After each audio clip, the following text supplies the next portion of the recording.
बिस्मिल्लाहिर्रहमानिर्रहीम अस्सलामुअलैकुम dear students. आज से हम स्टार्ट करने वाले introduction to programming CS 201। I hope आपको इसका इंट्रोडक्शन के जो फर्स्ट मेरी वीडियो से समझ आ चुकी होगी। लेकिन अगर आपने अभी तक उस वीडियो को नहीं देखा तो उसका लिंक मैं डिस्क्रिप्शन के अंदर दे दूंगा। आप वो वीडियो पहले देख लें ताकि आपको इसकी ओवरव्यू का समझ आ जाए। उसके बाद आप ये लेक्चर नंबर 1 को समझेंगे तो आपके लिए बहुत ईजी होगा। तो आज से हम इसकी मुकम्मल एक तो थ्योरी भी कवर करेंगे और साथ साथ जो प्रोग्रामिंग आएगी हम उसको भी कवर करेंगे। तो चलो स्टार्ट करते हैं। स्टार्ट करने से पहले अगर आप मेरे चैनल पर नए हैं तो चैनल को सब्सक्राइब कर लें और अगर वीडियो अच्छी लगे तो वीडियो को लाइक कर दें। तो आज हम इस लेक्चर नंबर 1 में सबसे पहले समरी देखते हैं क्या है इसमें। व्हाट इज़ प्रोग्रामिंग क्या है इसको देखेंगे। Why programming is important, programming क्यों है हम इसको कवर करेंगे। व्हाट स्किल्स आर नीडेड, वो कौन सी स्किल्स हैं जो बहुत ज़्यादा प्रोग्रामिंग के लिए बहुत ज़्यादा इंपॉर्टेंट हैं। Develop a basic recipe for writing programs, जो प्रोग्रामिंग को लिखने के लिए जो बेसिक बुनियादी जो रेसिपीज हम कह सकते हैं बुनियादी चीज़ें हैं वो आपने बतानी है। उसको हम लिखेंगे, उसको देखेंगे वो कौन कौन सी चीज़ें हैं। पॉइंट टू रिमेंबर, कुछ ऐसे पॉइंट्स आपने रिमेंबर याद रखने हैं जो प्रोग्रामिंग के लिए बहुत है। तो सबसे पहले देखते हैं कि व्हाट इज़ प्रोग्रामिंग। प्रोग्रामिंग क्या है, कैसे बने, क्या किया है, इसका प्रोग्रामिंग का काम क्या है, इसके डेफिनेशन हम सबसे पहले देखते हैं। क्या program is a precise sequence of steps to solve a particular problem. कि कोई भी प्रॉब्लम है उसको सीक्वेंस के साथ उसको स्टेप बाय स्टेप सॉल्व करना प्रोग्रामिंग कहलाता है। ठीक है, और इसमें ज़्यादातर आपको जस्ट प्रोग्रामिंग की डेफिनेशन आनी चाहिए और इसके अलावा आपको मैंने कॉन्सेप्ट बता दिया। कोई भी ऐसा प्रोग्राम जिसके अंदर कोई प्रॉब्लम हो सीक्वेंस के साथ या स्टेप बाय स्टेप आप उसको सॉल्व करें तो प्रोग्रामिंग कहलाता है। उसके बाद हम देखते हैं कि वाई प्रोग्रामिंग इज़ इम्पोर्टेंट, कि प्रोग्रामिंग क्यों अहम है, किस वजह से। सबसे पहले तो आपसे मैं ये कहूँगा कि प्रोग्राम इस वजह से अहम है क्योंकि जब हम कंप्यूटर के अंदर कोई वर्ड लिखते हैं, कोई चीज़ भी लिखते हैं, जब वो कंप्यूटर के लिए अब प्रिंट हमें सामने आ जाता है, लेकिन उसके पीछे जो काम होता है वो क्या होता है, उसके अंदर हम सॉफ्टवेयर करते हैं। सॉफ्टवेयर करने के बाद उसके सॉफ्टवेयर के पीछे प्रोग्रामिंग होती है। इस वजह से प्रोग्रामिंग के लिए अहम है कि हम किस तरह करते हैं। ये हम आगे प्रोग्राम जब बनाएंगे करेंगे तो आपको अच्छी तरह समझ आ जाएगी। उसके बाद हम देखते हैं कि skills can be summarised as, वो कौन सी स्किल्स हैं कि आप जो प्रोग्रामिंग के लिए बहुत ज़्यादा इंपॉर्टेंट हैं, किस तरह आप अपनी प्रोग्रामिंग को बेहतर बना सकते हैं। उसमें सबसे पहले जो है क्रिटिकल रीडिंग है। आप प्रोग्रामिंग को जब करें तो इसको स्टडी करेंगे तो उसमें सबसे पहले तो आपने इसको रीडिंग करना है, फिर एनालिटिक थिंकिंग और फिर उसको सोचना है। जब भी आप कोई प्रोग्राम करते हैं, ये बनाते हैं, तो आपने उसको रीड करना है, उसको सोचना और फिर उसके बाद अपने खुद का क्रिएटिविटी सेंसेस अपने को खुद के बुनियाद के पे आपने खुद इसका सलूशन बनाना है। तो आपको प्रोग्राम बहुत इजी लगेगी, अच्छी तरह समझ भी आ जाएगी। उसके बाद हम देखते हैं व्हाट स्किल्स आर नीडेड, वो कौन सी स्किल्स हैं कि वो जो आपके इसके बुनियादी हैं, ये इसकी बुनियाद है या इसके लिए बहुत ज़्यादा इंपॉर्टेंट है। तो सबसे पहले paying attention to detail, detail के साथ इसको तवज्जो देना, इसको समझना। थिंक अबाउट द यूज़ेबिलिटी, इसको सोचना अच्छी तरह, यूज़ेबिलिटी के साथ है इसको सोचना, इसके बारे में देखना। थिंक अबाउट यूज़र इंटरफेस, और यूज़र के इंटरफेस के हवाले से सोचना।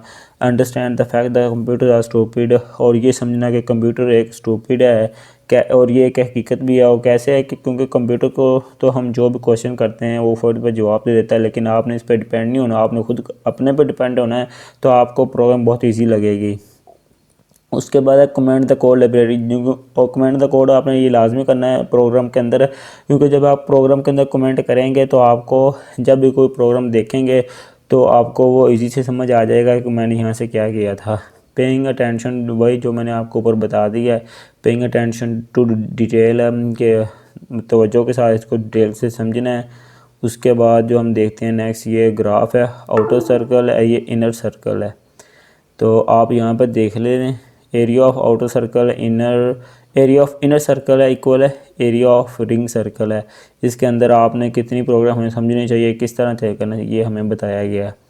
Think about good user interface हमें बताया गया, जो मैंने आपको ऊपर बता दिया है।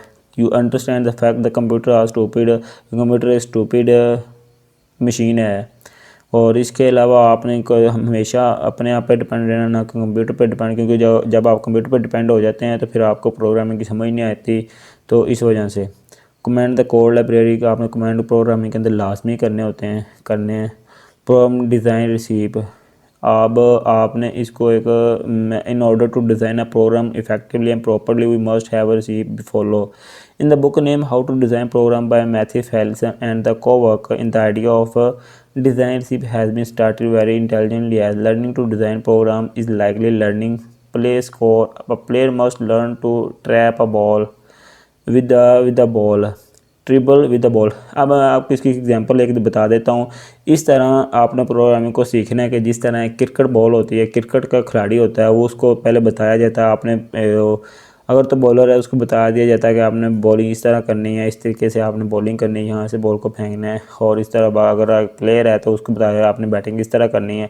तो इसी हवाले से प्रोग्राम के अंदर, कंप्यूटर के अंदर भी आपको बता दिया जाता है कि आपने प्रोग्रामिंग के इसके कुछ के ये तरीके हैं, ये असूल हैं। तो आपने इसको मद्देनज़र रखते हुए इसको फॉलो करते हुए प्रोग्राम करेंगे तो आपको बिल्कुल इजी समझ आ जाएगी। बस इसमें यही है। उसके बाद ये इसकी कुछ प्रोग्राम की डिज़ाइन की प्रोग्राम कुछ बताई हुई हैं डिज़ाइन प्रोग्राम की जो हमें माइंड में रखनी चाहिए।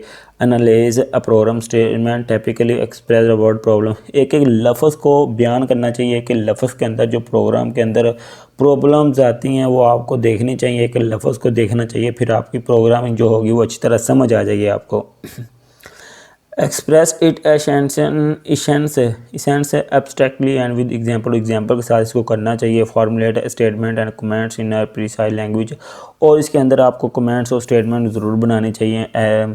Evaluate and revise the activities in light of checks and test, और इसको दोबारा आपको एक्टिविटीज़ इसको करनी चाहिए, इसको चेक करना चाहिए, इसके टेस्ट देने चाहिए। और पे अटेंशन टू डिटेल, अपनी तवज्जो को कभी भी आपने इसके ऊपर नहीं हटाना। इसके अलावा जो नेक्स्ट है पॉइंट्स टू रिमेंबर, कुछ ऐसे पॉइंट्स हैं जो आपने हमेशा याद रखना है प्रोग्रामिंग के अंदर। वो कौन से हैं? Don't assume on the part of the user के उसके जो don't assume on the part of the user के इस्तेमाल के ऊपर उसको कभी मिस ना करें कि उसका कौन सा हिस्सा यूज़र कौन सा मिस कर रहा है या कौन सा नहीं कर रहा। आपने हमेशा इसको याद रखना है। User interface should be friendly, user के इंटरफेस को जो इंटरफेस करता है उसको हमेशा याद रखना चाहिए, ख्याल रखना चाहिए। Friendly as the friendly. Don't forget to comment the code, हमेशा आपने ये याद नहीं भुलाना कि आपने कमेंट करना है, मीन्स के प्रोग्रामिंग के आगे बैक स्लैश के साथ है।